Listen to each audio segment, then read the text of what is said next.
warri Iiraan haleellaa doonii Gaazaa tan gartee isaan karaa nuti qopheessineen qofa deemuu qabdanii ammaasis hayyama nuti isinii kenninen deemuudha qabdanii jedhanii dubbatan san kaniin dheengadda kunoo akkanatti warri Iiraan hayyama kanaan dooniin hundinuu tan Hormuz seentuu fi baatu irratti hojjechaa jiran jee isinii himaa ture san dooniin gara biraatiin tan waraanni Ameerikaadhaa warra Omaanii wajjiin kophatti laayina biraa tolchaniiti dooniileen akkacha keessan dabartu godhaa turan.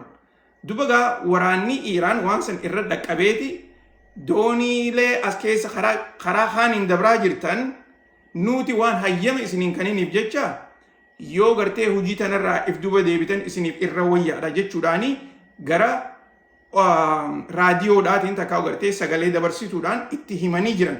Akkas jechuun inumaa gartee akka nama ajaja dabarseeti. Yoo isin waan kana tolchuu baattan nuti isin haleellaa yaanii gartee itti himanii jiran jechuudha. Dubagaa dooniileen adda addaa gara saniin dabruudhaaf tattaafatteetu turte san ilaalchisee guyyaa haleedhaa warreen Iiraan doonii Gaazaa haleelaniitu turan. Dooniin san inumaatu Gaazaa toora cubic meetirii miliyoona 2 oliin deemti jedhaniiti odeessaa turanii. Ilaa ammaan tanaatillee balbalaati jirti dooniin san. Doonii guddoodha akka malee gartee waan haleelaniif jecha balbalaati jirti. San ilaalchistee mootummaan Ameerikaatis Iiraan waan nuti jennuun godhuu dhiisaniiti ifii isaaniitiif humna isaanii Hormuz irratti gaggeessaa jiranii. Tanaafuu adabamuudha qaban jechuudhaani eda waraanni Ameerikaadhaa Iiraan keessa bikka adda addaa haleelanii turan. Bikki isaan haleelan bikka humna waraanaa akkasuma sanitti bikka gartee warreen IRGC'n raadaaroota adda addaa kaayyatanii waan Hormuz keessatti olii gad deemuu fi jiddu galeessa bahaa kana itti to'atanii. Tanaafuu gartee nuti isaaniifis deebii goonee jira jechuudhaani mootummaan Ameerikaadhaa dubbachaa turte.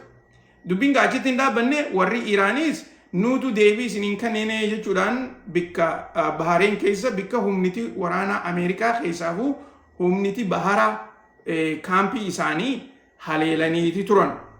Dubbiin gaa achitti hin dhaabbanne amma arraan tanaas warri Iiraan doonii biraa yeroon gartee reefuun tana oguun dura laayivii seena san doonii biraa haleeluu isaanii ibsaniiti jiran.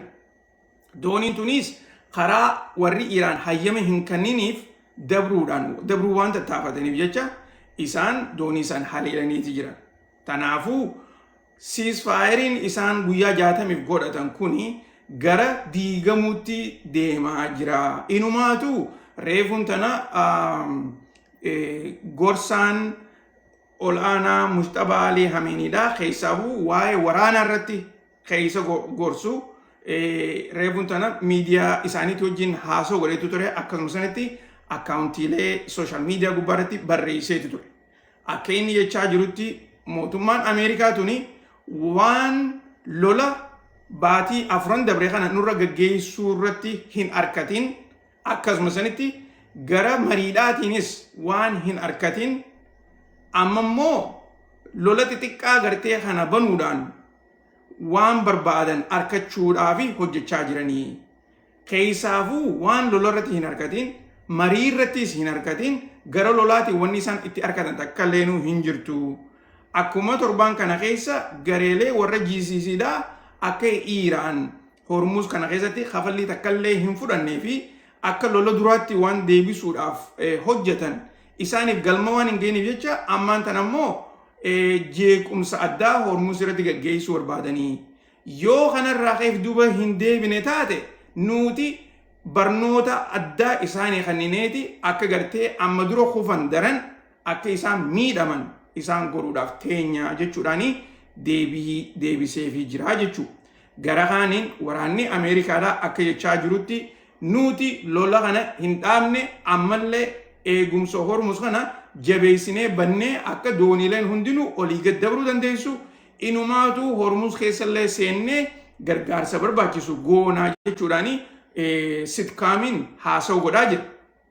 Kana keessa oduun breaking newsiin dagataniin isinii himu waraanni Ameerikaatii fi waraanni warra Iiraan IRGC'n isaan kuni akka gartee qindoominaan hojjetan takkaa'uu halanni adda addaa tahee akka gartee waliin haleellee takkaa'uu gara lolaa gartee akka hin dabarre ja'anii akkaataa isaan lameen waan lolaa kanarratti wal qunnamtii godhan laayina bananiiti jiran laayina gartee itti wal qunnaman jechuu akkana jechuun naannoon kuni meeshaa waraanaatu jira naannoon kuni akkasii kana hin haleelinaaf ja'anii gartee dursoo wal mari'achuu jechuu okay kana keessa akkumaan dheengadde isinii himetti waraanni warra Iiraanii fi akkasumas waraanni warra Ameerikaadha Dubai Abu Dhabi keessatti yeroo gabaabduutti wal arkanii marii godhuudhaaf deeman jaaniiti gaa odeessaa jiran mariin isaanii guddoon strategic planning akkaataa gartee isaan kuni gara lolaatirraa afaan nagayaatti achi garagalan takkaa gartee mariidhaan waliin hojjechuu danda'an jechuudha. Okay? Maaliif amma gartee waan lolarra jiraniif jecha isaan lachuutu halaxatti gartee wal dha'uu waan danda'aniif jecha wanni kuni karaa nagayaatti gartee akka jijjiiramu. Dubagaa yaanni kun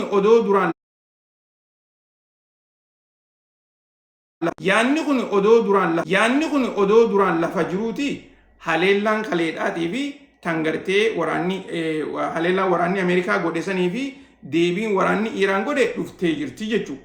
Akkana jechuun waanuma warreen Israa'el irra deddeebi'anii dubbachaa jiran. Gabaabinatti mootummaan Iiraan waan nuti jennuu fi waan nuti barbaannu kana yoo gartee hojiirra kan hin oolchine taate yeroo gabaabduu keessatti lafarraa isaan dhabamsiisuu dandeenyaa jaanii torban kana keessa warreen aangaa'onni warra Israa'el dhaadachaa akka jiran isinii himeetiin ture isiniin jechuudhaa fi warreen ammaan tana dhiyaachaa jirtan warreen ammaan tana dhufaa jirtan dhiyaadhaa isiniin jenna oduu ammaan tana eegallee reefuun tana laayina seneetiin waa teknikiidhaatiif laayina irraa bahee ture dhiyaadhaa harka keessaniin garuu taaptaap godhaa koppiliinkii godhaa sheer godhaadhaa waliif daddabarsa guruupiilee adda addaa keessatti ergaadhaan isiniin jaa.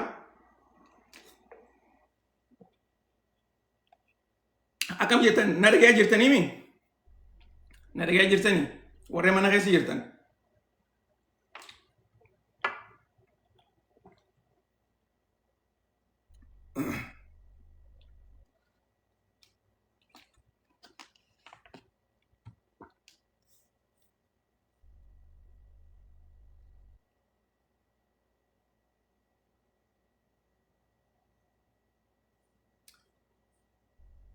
Okay. Tolega akka gartee lolli Iiraanii fi Ameerikaadhaa kuni tarkaanfiin isaan fudhachaa jiran gabaabinatti gara lolaa deebi'u jira. Amma duraas lolli kuni gartee akka hin dhaabbanne isinii himeetiin jira. Keessaafuu wanni lolli kuni akka hin dhaabbanne mallattoo gurguddoo ta'u Ameerikaan meeshaa lolaati fixachaa jirti. Takkasanii lamada ikonomii addunyaatu rakkoo hamtuu keessa galee jira. Sadaffaan gaazni Ameerikaa keessaatis akka malee xiqqaateeti jira. Tanaafuu Ameerikaan amma warra Iiraan kana gara gartee nagayaan waliin jiraanna takkaa'u gartee siisfaayirii goonee wal mari'anna jechuudhaan sossobuudhaan gaaza warri Iiraanilleen akka gurguratan godhuun kun hundinuu waan Ameerikaadhaa fi addunyaadhaaf gaariidhaati. Garuu gara kaaniin warri Iiraanilleen irraa faayida'uu ni danda'an. Tanaafuu qabxiileen gartee ifaan lafarra jirtu lollu kuni jabaateetuma itti fufuudha ta'a. Ogguun akkana isiniin jiru walleenuu gartee baatii jahaffaa Ameerikaan waliigaltee amma guyyaa 60 tana amma sagguu gartee guyyaan 60 dhiyaate baatii takkaaf itti da'uu ni danda'an. Takkaaf gartee baatii lamaaf itti da'uu ni danda'an. Akkasumas san odoo jaanii baatii jahaffaa amata fa'aa lafarraa harkisuudhaaf hojjechaa jiran fakkaatti. Maaliif ogguu jettan kana keessaa oomisha meeshaalee waraanaatu jira. Meeshaalee waraanaa akkuma gartee amma dura isinii hime meeshaaleen takka takka baatii jahaffaa fudhata tolchuudhaaf. Meeshaaleen takka takka amata tokkoffaa fudhata. Meeshaaleen takka takka amata lamaffaa fudhata. Warreen kuni misaayilotaa fi boombiilee gurguddoo gartee Ameerikaan samiirraa gad darbitu tana akkasumas sanitti meeshaalee akka gartee inumaa tan raadaarota air defense jaaniin kana gartee kanaan misaayilota samii keessa dho'an jechuudha. So waa hedduudhaatu jira. Meeshaaleen tuni lola kanarratti Ameerikaan akka malee itti fayyadamtee jirti. Wanni takka tan gartee gaa namayyuu irraa haasawuutiin jirre taniin isinii himu yeroo lola kana gaggeessan keessaafuu jidduu lolli akkasitti oowwesan baatii maarchii faa keessa Ameerikaan dooniilee waraanaa tan gartee jiddugaleessa bahaa keessa jirtu sanirraa misaayilotaa fi diroonnan warra Iiraan kana ofirraa eeguudhaaf ofirraa dhorkuudhaaf jecha misaayilota haalaan hedduudhaati itti fayyadamaa turte. Okay? San jechuun maal jechuudha? Horii waan duraan gartee yeroo dheertuudhaaf qopheeffatan. Akkuma gartee dubbachaa turre sanitti Iiraan lola kana baatii 6 oliif gaggeessuu ni dandeenya jaaniiti qophaa'anii jiran. Ameerikaan garuu immoo lola kana yoo akkam hoddummaate torbaan tokko keessatti waan barbaannu goonee biyya san garagalchina jaaniiti qophaa'an. Qophiin isaanii san tarraa dheertuu taate yoo torbaan lama nurraa fudhatee sani wanni isaan itti qophaa'an. Dubagaa akkaataa lola san itti gaggeessaa turanitti meeshaalee isaan qopheeffatan hunda fixuudhaan inumaatu ida'annoo gartee meeshaa bikka biraatiif qopheeffatan. Lola kanarratti akkaataa itti fayyadamaa turan isinii himeetiin ture. Keessaafuu meeshaalee hedduu gara Chaayinaa gara gartee Eeshiyaa Eastern Eeshiyaatti walitti qabatanii yoo lolli Chaayinaa fi Taayiwaan kun kaka'u taate eegumsa addaa itti goona jedhanii dubbatan. Meeshaalee biyya Jaapaan keessatti walitti qabachaa turan, Saawus Kooriyaa keessatti walitti qabachaa turan. Kana hundaa bikka san hundarraa baasanii jiddu galeessa bahaatti as deebisanii itti fayyadamaa turanii jeetiin isinii himee jira. Kun hundinuu gabaabinatti maal isin garsiisa? Akkaataa isaan waan itti qophaa'anii olitti hojjechaa jiranii jechuudha. Ifaami dubbiin tun. Okay? Isiniif ifaami wanni nama isinii himaa jiru kun.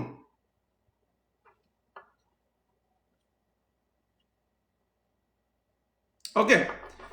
Dubagaa guyyaa kaleedaa Libanaan keessatti hiriira addaa tokkotu ture. Hiriirri kuni hiriira waliigaltee Ameerikaadha, waliigaltee Israa'elii fi garee Libanaan gaggeessitu isaan kan gidduutti kan gaggeeffame sani. Waliigaltee tana ilaalchisee ummanni Libanaan cinaan isaanii hiriira baanii waliigalteen teessan tun nu laalchiftu nuti Israa'el wajjin nagayaan jiraachuu hin barbaannu hamma isaan biyya teenya keessaa waraana baafatanii akkasuma sanitti ummata keenya ajjeesuu dhaabanii jaaniitti gartee hiriira ba'an. Hiriira kanarratti gaa waraanni biyyattiidha, waraana H gruppiidhaati miti, waraanni biyyattiidha warra hiriira beekana akka malee miidhaati turan. Tumaati turan bikka gartee magaalaa Beirut keessatti isaanii gartee hiriira kanarratti hirmaatee reebaa turanii viidiyooleen garagaraa sooshaal miidiyaarra olii gad deemaa jira. Akkasuma sanitti mootummaan Israa'el guyyaa har'aan tanaa irra deebitee waliigaltee warra Libanaanii hojii goone tana akka barbaachisutti galmaan geenya jedhee Prime Ministerichi Israa'el dubbachaati jira. Gara kaaniin garuu yeroo isaan biyya isaanii tana keessaa waraana baasan irraa wanni inni dubbate takka illee nu hin jirtu. Akkasuma sanitti waraanni Israa'el lakkuma Libanaan keessa turanii akka malee dhumuudhaaf akka ta'an irraa odeessaa jiranii isin jechuufi. Okay? Itti aansuudhaan wanni gartee oduu tagatanii isinii himuu barbaadu tan jidduu tana taatee gartee dachii sosso'insaa Venezuelatti taate. Dhugaa dubbachuudhaaf amma dura namni gartee lakkoofsi namaa kuni hammam takka akka dhuman guyyaarraa ida'amaa jira. Za'aarraa ida'amaa jira. Guyyaa kaleedhaa yoo yaadattan toora gartee nama 200tiif wayite haasawaa turre. Ogguusanitti toora nama 220 miidiyaaleen akkas jechaa turan. Arrammoo nama 1,400 oli jechaa jiran. Warreen kuni warra gartee du'uun isaanii beekamte. Akkasuma san warreen lubbuun isaanii dhabamtee achi buuteen isaanii hin beekamin nama 54,000 ol tahaniiti jiran jaaniiti odeessaa jiran. Gaa kan madaawe immoo lakkoofsi namaa ammallee hin beekamne garuu immoo akka gartee odeessaa jiranitti toora nama 10,000tti dhiyaatee jira jaaniiti odeessaa jiran. Dhugaa dubbachuudhaaf lafti magaalaan Caracas tan Venezuelaadhaa tuni akka gartee lafa Gaazaadha. Viidiyoolee lola Gaazaatii fi Libanaan tana keessa bikka waraanonni Israa'el diigaa jiran akkuma arkaa turtan sanitti xiqqoo malee gaazuma fakkaatti. akka malee gartee fooqileen gurguddoon tun hundinuu diigamtee namni kun namni gartee hedduudha namni kun bakka jirutti gartee fooqiin irratti diigamtee akkasuma sanitti jiruu isaaniitii fi waa hedduutu gartee waliin laaqamee jira nama kanaatu gartee lubbuun jiraa fi nama kanaatu du'ee wanni beekame takkallee hin jiru ilaamaan tana nama irra dhaqqaban qofa gartee garsiisaa jiran. Kana ilaalchisee haala nama gammachiisuun biyyoottan addunyaa tuni irra hedduun isaanii gargaarsa gara Venezuelaadhaa ergaatii jiran.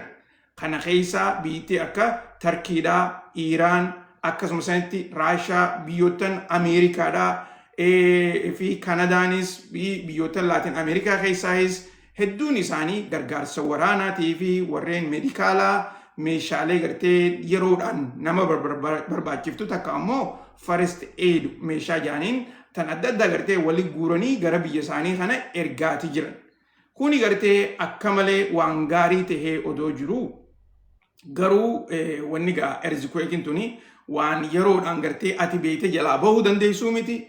Erzikweekiin ammaa takkaa gartee sossoonsi dachiidhaa kuni hogguu ta'uu yeroo takka tahee hin dhaabbatu. Yeroo 2-3 wal jala faa gartee yeroo ta'uu qaba takka gartee arra tahee borufaa mas irra deebitee taati maaliif yeroo hedduu waan gartee after shock jaaniinitu jira eega tara takka lafti sossoote booda achi booda gartee sa'aa turtee irra deebitee tamaan sossooti.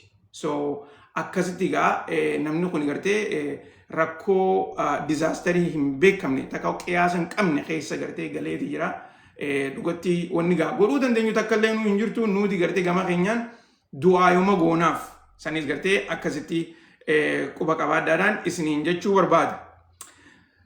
Dhugaa dubbachuudhaaf haleellaan waraanni Ameerikaadhaa Iiraan irratti gaggeessaa turan akka gartee ammaan tana miidiyaaleen Ameerikaa kan akka Wall Street Journal jaaniin baasaa jirutti mootummaan Ameerikaadhaa haleellaa Iiraan keessaafu kaampiilee waraana Ameerikaadhaa irratti gaggeessan kana guutuu isiidhaan nutti himaa hin jiranii takkaa'u uummatatti himaa hin jiranii jaaniiti odeessaa jiran.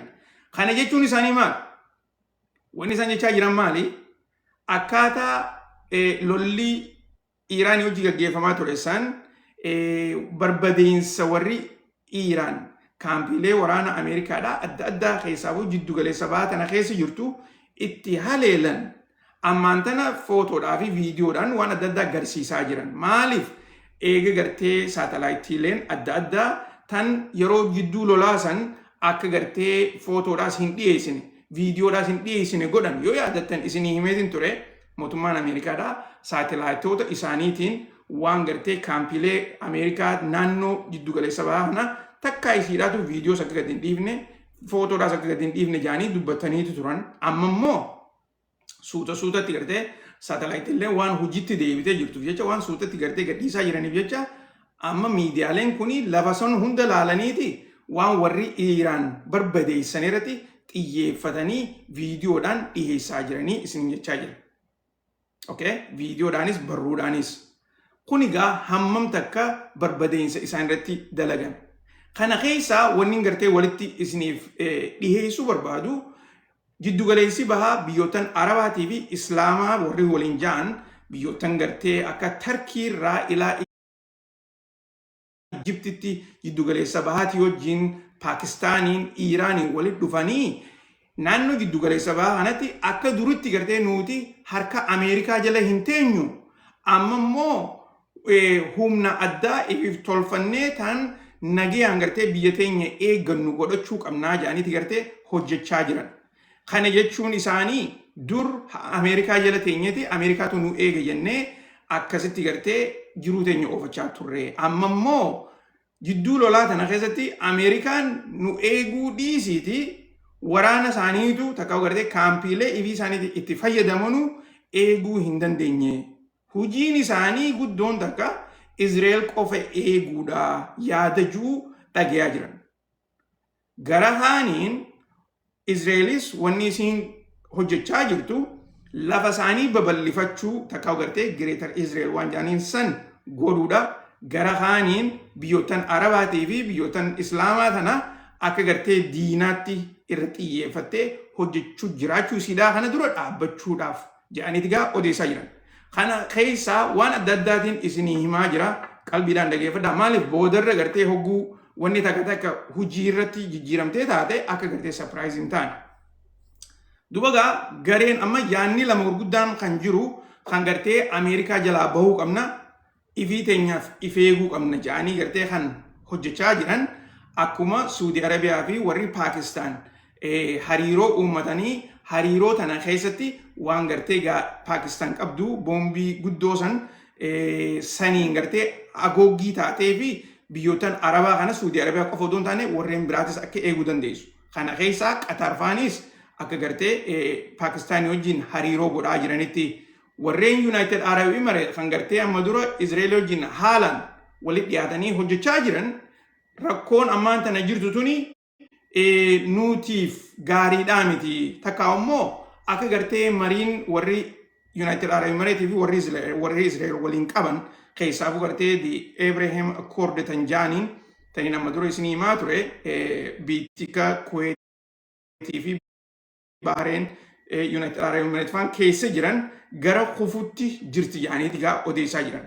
Akkana jechuun yoo biyyoottan Arabaa kunii fi biyyoottan Islaamaa ifi isaaniitiif hariiroo wayii kan godhatan taate booda gaa United Arab Emirates dirqama keessa deebitee yeruma kana wajjin hariiroo godhachuudhaaf teessii. Maaliif akkuma gartee amma dura irraa haasofnetti United Arab Emirates yeroo tana waraanni Ijiptii kaampiilee isaanii keessa akka jiraatu godhaniiti jiran.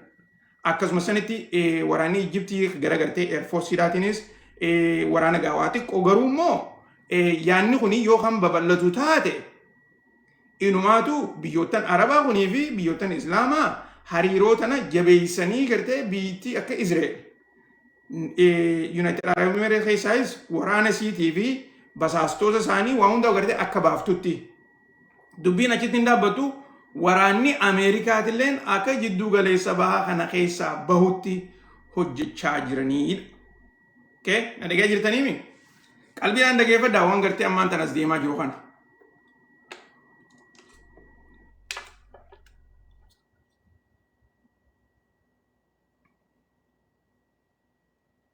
Isin warri United Arab Emirates keessa jirtan arkaa jirtanii?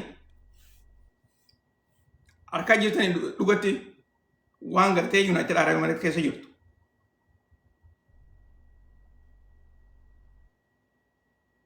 Garuu obboleessi keessa maal isiniin jee lola kana dura maaliin isiniin jechaa ture?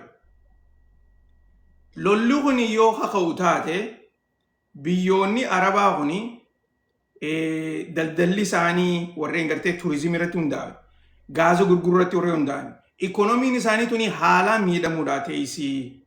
Hoggaa kana warreen gartee tujjaaroonni ammaan tana gartee biyyoottan Arabaa kana hedduu seenee bahee itti fayyadamaa jiru dhiisaniiti deeman biyya irraa dhufanitti deebi'an. Oguu kana turizimiinis ni hafti, gaaza gurguruunis ni hafti. Isaan kun ifii isaaniitiifuu gartee rakkoo hamtuu keessa galuudhaa ta'anii. Tanaafuu yeroon ammaan tanaa yeroo gartee jabaattanii ifeeydanii inumaatu gara gartee hojii teessan qofa odoon taane horii harkaa qabdanillee akka gartee qusattanii baafattan. Maaliif waan fuuldurri harkaa qabu waan fuuldurri kun ta'uu deemu nam tokko illee nu hin beeku. Isin galtee kanarratti gartee xiyyeeffatanii hojjechuu qabdan jeetiin isin himaa ture. Dhugaami? Dhuguma jirtu mituma? Amma gaa kunoo hojiidhaan harkaati jirtan.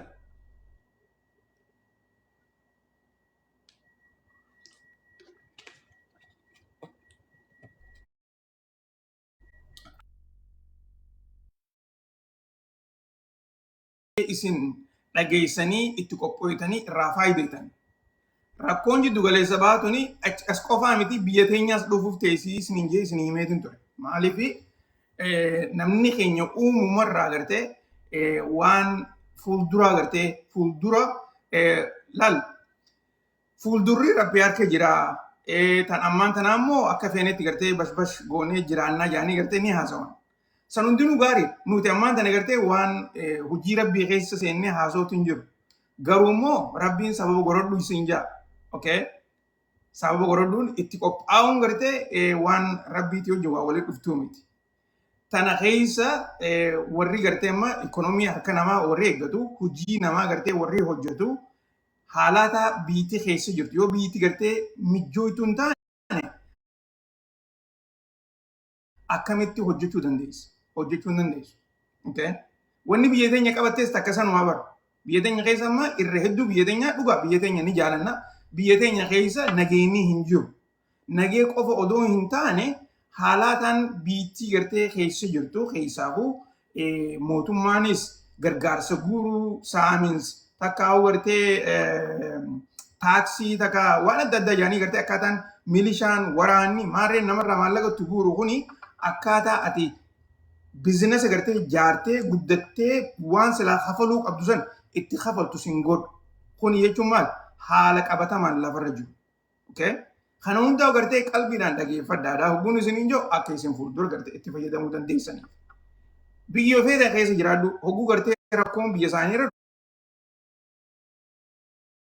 dhuftee dursoo baqatatti jigargalchan. Maaliif baqataa akka duraan gartee isaan ijaan laalutti hin jirre kanaatu itti mul'ata. Walleenuu gartee baqataan kuni huccuu bareedduu uffatee deemaa takka agartee bobbuumarra jira takka agartee ifumaa fi maaliif na laalte jee namni si garagala. Kana hunda gartee quba qabaadhaa isin jechumaaf beektanii. Waanuma jiru beekaa. Okay?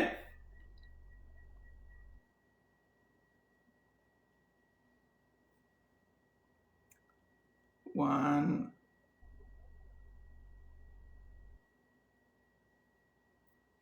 Okay. Duba mee isin akkam jettan amma warreen gartee Qataar keessa jirtan warreen Kuwait keessa jirtan Qataarilleen xiqqoo wayyaa taachuun dhabdu maaliifi duraanis ikoonomiin isaanii akka gartee warra United Arab Emirates kanatti turizimii irratti hin ijaaramne. Isaan irra hedduun gaazaa fi waan adda addaa gartee gurgurratti warreen akka gartee Kuwait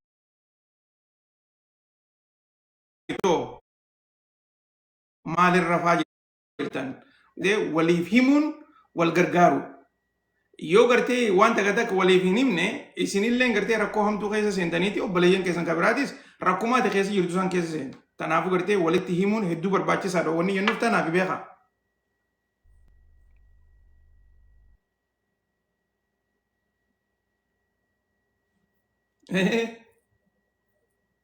Yamanitichi maal siin jee mee dhiyootan?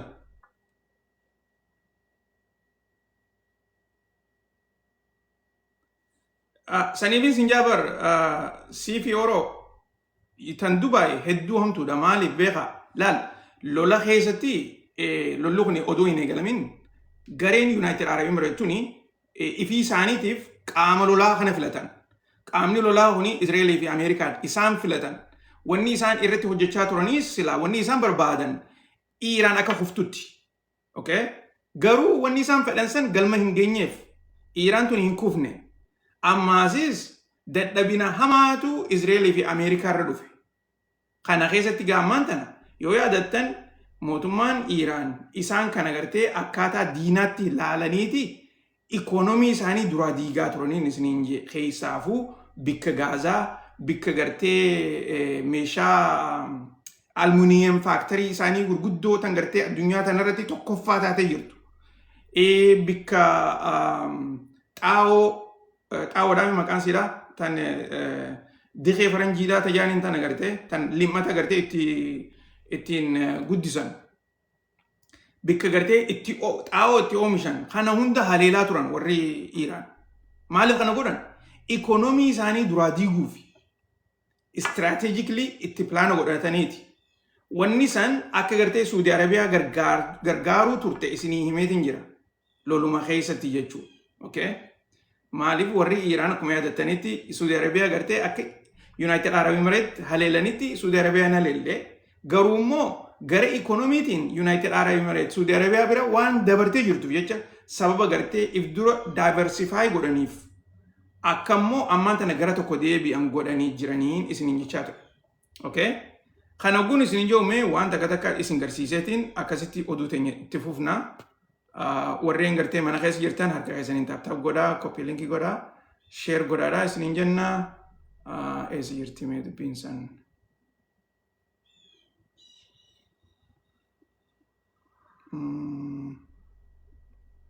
Okay, let's see. Waan takka kan isin garsiisa.